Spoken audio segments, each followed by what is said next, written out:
Psychiatrists, psychologists of Reddit, what is the most profound or insightful thing you have ever heard from a patient with a mental illness? I was interviewing a bipolar patient. I asked him how he would describe himself. An altruistic lover of truth and beauty. I then asked him how others would describe him.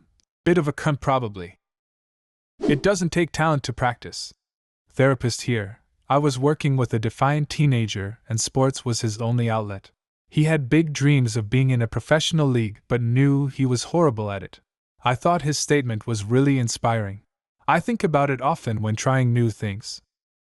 This is one of my biggest frustrations with myself, that I can't seem to grasp this concept. There are so many things I love to do that make me feel better, but when they turn out, let's say subpar, it makes me more frustrated with myself, and the shitty product ruins the great process. Keep at it. All many great artists, musicians, writers, etc. suck at the start. The greats are the ones who stuck with it. I read something in another thread recently that I think applies here, and has really made a difference for me.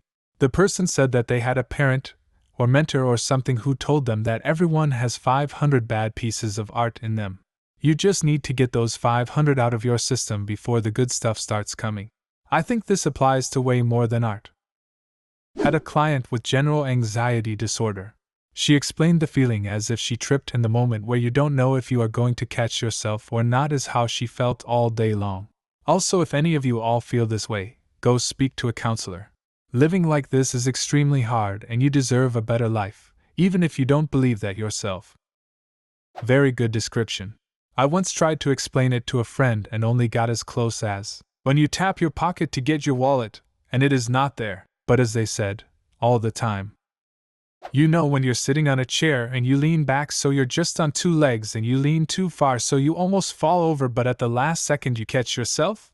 I feel like that all the time. Stephen Wright.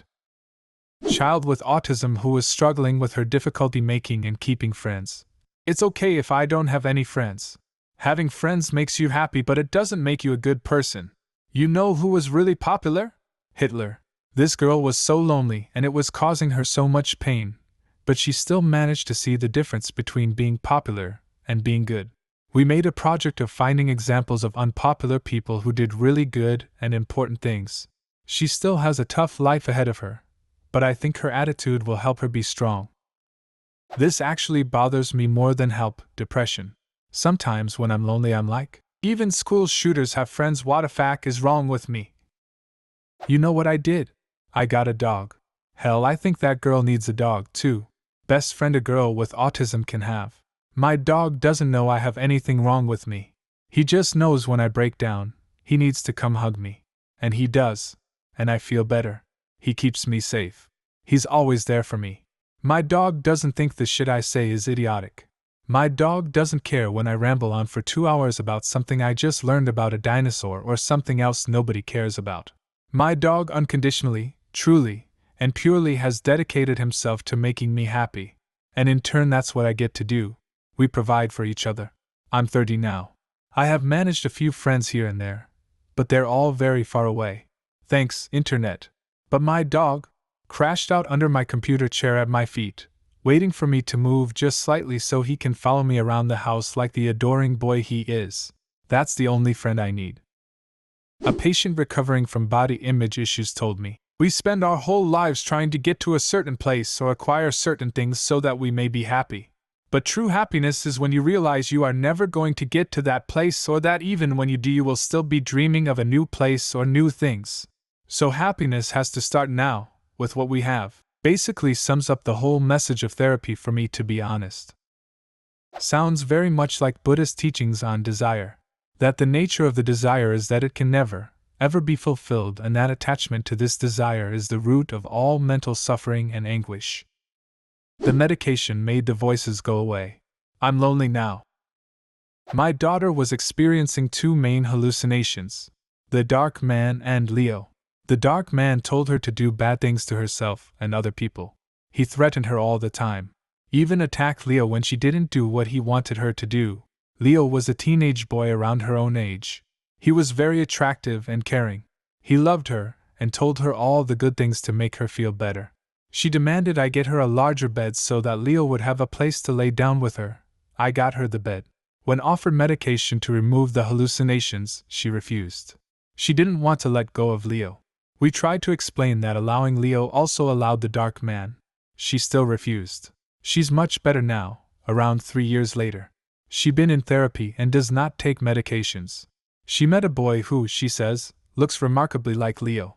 They both work with each other to help each other heal, though she does realize that she should not be relying on him.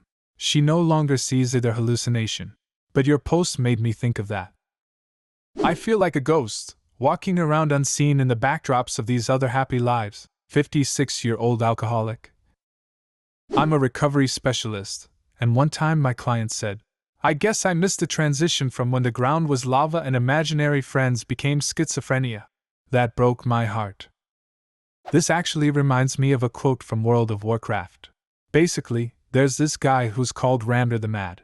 He's called mad because he sees and interacts with ghosts. When you meet him, there's this kid near him who also sees ghosts. When you talk to the kid, he says, it's kind of funny. I see ghosts and people just smile and pat me on the head, trying to placate me. Ramdir sees ghosts and people label him as crazy. I sure hope I never grow up. I don't know which I'm more afraid of, that one day I'll wake up with the will to kill myself, or that I never do. From a patient who suffers from schizophrenia. Why should I take this medication? When I am under this, I feel so empty. He was full of delusions, thinking he was the reincarnation of God and regularly living the nirvana. Imagine if every small decision felt like it had life or death consequences, describing living with an anxiety disorder. It's like a life or death game of chess. You have to think 10 moves ahead and have a move for every situation in advance. The fear of death gets worse with every possible move you analyze. And if life makes a move that you didn't see coming, instant breakdown, no matter how small insignificant the move was. I'm a cannibal investigator. How crazy is it that I have that job? You'd think someone could just go up to these people and say, hey you, quit eating people. A schizophrenic woman with delusions that she was working for the FBI investigating child molesters and cannibals. Also believed her twin sister was trying to steal her identity. After about a week of treatment, she still had the same delusions, but was no longer really concerned with them. Completely aware of the absurdity of her supposed profession. Still thought her sister was trying to steal her organs, but she was fine with going to live with her, because she was otherwise really a nice person. Sounds kind of like my mom. She believes her neighbors are constantly putting bodily fluids and pesticide in her food and spraying it at her, but then feels guilty wondering what she did to upset them and how she can be a better neighbor. One of my recent ones, he said it nonchalantly, not trying to brag, just having a conversation, mostly to himself. Yeah, I'm the supreme ruler of the universe. Figured I'd come down here for a bit and hang out. Not really sure that was the right choice, but I'm going to stick it out. My arms miss you, 10-year-old autistic boy asking for a hug. From a patient with bipolar at a nursing home I worked at, when talking about how arbitrary the diagnostic guidelines can be. I don't take my meds to fix me, because there's nothing wrong with me. I take them because everyone else is crazy and I need to fit in. I don't want to kill myself, I want to kill the part of me that wants to kill myself. Feeling pain is better than feeling nothing. This came from a teenager in juvenile hall upon returning from a psychiatric hold for self-injurious behaviors.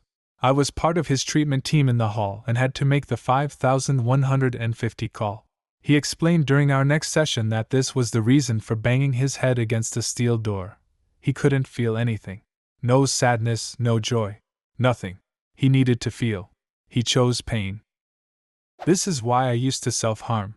When you're depressed and just feel nothing, sometimes it helps to get some validation. I may not feel alive, but if I bleed I must be. I worked with a child, 11 years old, who had been diagnosed with Asperger's syndrome, and I was having a conversation about how it affects interpersonal communication. I was fumbling through explaining nonverbal cues, misunderstandings, etc. when he said to me, "It's like trying to explain color to someone who's colorblind." Having AS, I can say that that is completely accurate. I've improved a bit now, but it's like explaining the biological phenomenon of walking to someone who was born without legs. After a while, they may understand the mechanics of it, but they'll never really know how it feels. They'll always only understand it conceptually, never actually knowing how it feels to run through a meadow or walk through a park. Even if they receive prosthesis, it won't be the same. They'll still have to learn to walk, and even then, it won't be the same. I want to kill myself, but I don't want to die. Believe it or not, those are two different things. That hits home. For me, it's more like, it's not that I want to die. I just want to not have existed.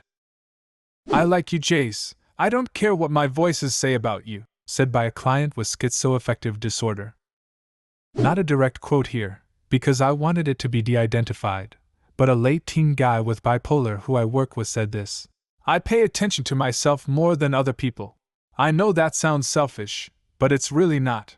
Because the more you pay attention to yourself, the more other people are gonna look at you, and look at themselves, and pay more attention to themselves and care for themselves.